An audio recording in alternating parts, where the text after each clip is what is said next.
최근 아름다움이라는 단어를 사용해 본 적이 있으신가요?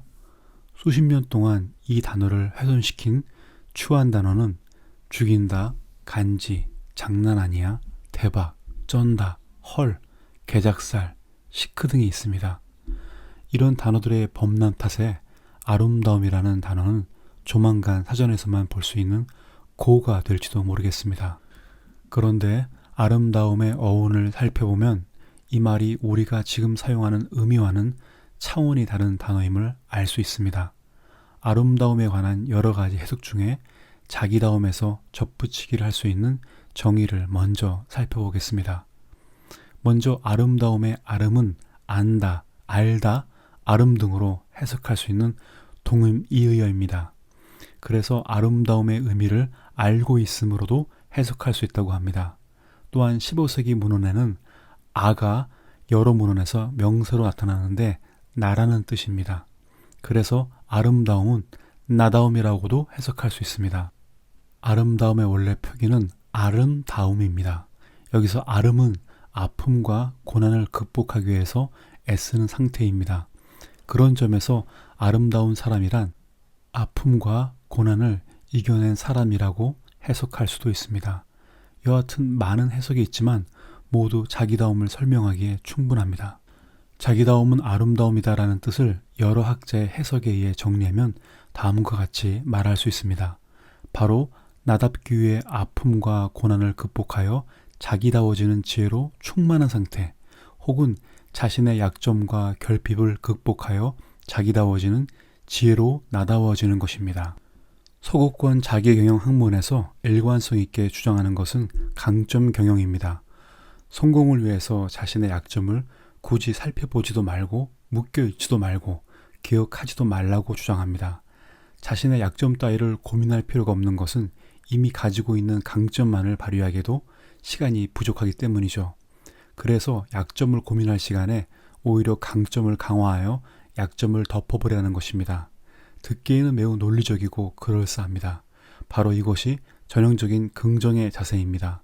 하지만 우리가 성공했다고 알고 있는 대부분의 사람은 약점을 극복하기 위해 노력했고 그 과정에서 얻어진 강점으로 성공했습니다. 우리 주변에도 성숙한 사람을 살펴보면 강점을 강화한 사람보다는 약점을 극복하면서 강화된 강점을 가진 사람이 더 많이 볼 수 있습니다. 아마 구독자는 자기다움을 구축하기 위해 강점을 강화하기보다 약점을 극복하라는 말이 지금까지 알고 있던 처세 상식과 달라서 거부감이 생길 수 있습니다. 물론 강점을 무시하란 말은 아닙니다. 강점을 사용하지 말라는 것은 더더욱 아닙니다.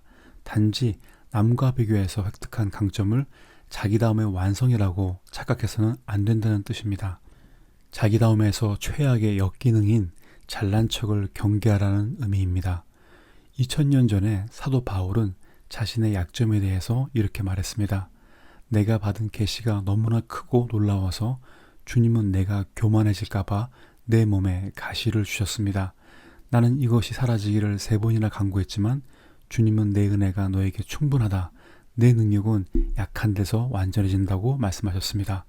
그러므로 나는 나의 약한 것을 더욱 기쁜 마음으로 자랑합니다. 바울은 신약 성경의 30% 이상을 쓴 사람으로 기독교 전파에 가장 많은 영향을 준 사람입니다. 바울은 하나님이 그의 완전함을 위해 그에게 약점을 주었다고 말하고 있습니다. 바울은 자신의 약점을 오히려 자기다움을 완성하는 도구로 사용했습니다. 자신을 아는 방법으로서 강점만 연구할 수도 있지만 이처럼 약점을 아는 것도 한 방법입니다. 사람들은 자신에 대해서 누군가 쓴소리를 하거나 이빠른 소리를 하면 몹시 견디기 어렵죠. 아마도 자신도 이미 잘 알고 있어서 숨기고 싶던 약점을 타인에게 들켰기 때문일 것입니다. 그러나 아름다움의 원래 뜻은 자신의 부족하고 약한 모습을 알아가는 것과 그것을 극복하고 인정하는 것입니다. 약점 대신 강점을 드러낼 때 진정한 강점을 드러낸다면 문제가 없습니다. 그러나 그것이 과장된 강점이라면 자기다움이 아니라 허세에 불과하죠. 이런 잘난 척을 경계하지 못할 때 자기 파멸이 따릅니다. 우리는 우리가 드러내어 보여줄 만한 강점보다는 숨기고 싶은 약점이 더 많다는 것을 잘 압니다. 강점도 사실은 사소한 약점에 불과할지도 모르죠.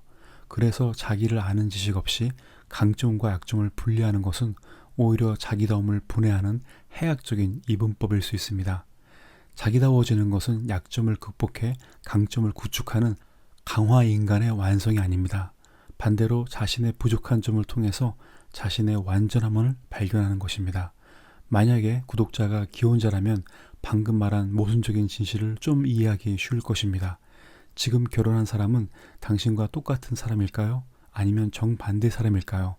왜 사랑해서 결혼한 사람들이 이혼할 때는 성격 차이로 말할까요? 왜 결혼하면 사람이 변했다고 말할까요? 간혹 부창부수라고 불리는 원앙 부부도 있지만 그들 역시 모든 면에서 서로 같으냐고 물어보면 다르다고 말할 것입니다. 단지 다르지만 행복하게 사는 것은 서로가 보완하며 이해하기 때문이라고 말할 것입니다. 아마 결혼한 사람이라면 이것이 얼마나 어려운 일인지 공감할 것입니다. 그렇다면 왜 자신과 다른 사람에게 매력을 느껴서 사랑에 빠지고 결혼을 할까요? 그 이유는 알 수 없지만 부부는 서로 다름에도 불구하고 서로가 자신을 완성시키는 진정한 짝입니다. 그렇다면 이런 결혼의 섭리를 따라 약점의 반대인 강점을 외부에 찾는 것으로 자기다움을 구축할 수 있을까요? 그렇지 않습니다. 상대방에 대한 감정과 친밀도에 따라서 약점과 강점의 관점이 달라집니다. 부부가 서로를 향한 사랑의 감정이 식어버리면 강점도 약점이 될 수 있는 것입니다.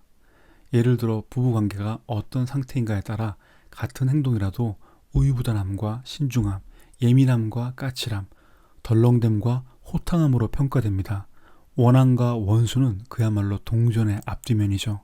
따라서 다른 사람의 감정, 기능, 관계, 필요에 따라서 달라지는 약점과 강점을 애써 분리할 필요가 없습니다. 나의 약점은 상황, 직업, 목표, 그리고 누구와 함께함에 따라서 달라지는 것입니다.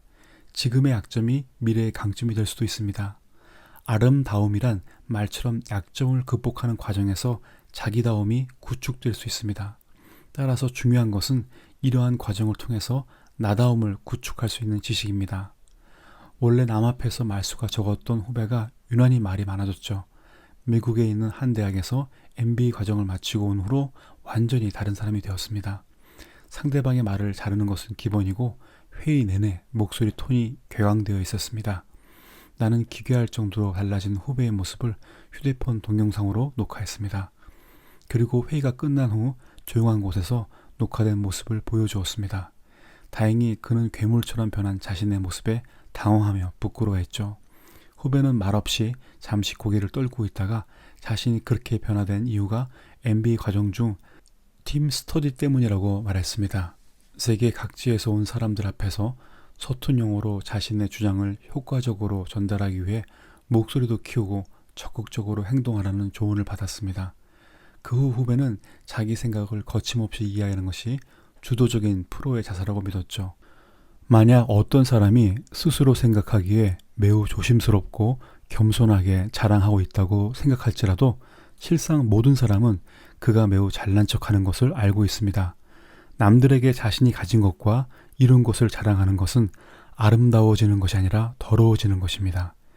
자기다움을 자기 본능, 개성, 취향, 그리고 다른 사람을 의식하지 않고 여과 없이 자신의 의견을 발산하는 것으로 생각하는 사람도 있습니다. 이것은 들짐승이 소변으로 영역 표시를 하는 것과 같습니다. 저는 강점이 자기 자신이라고 주장하는 사람을 대상으로 자기다움에 대한 정의를 설명하기 위해서 더 이상 영상을 할애하지는 않겠습니다.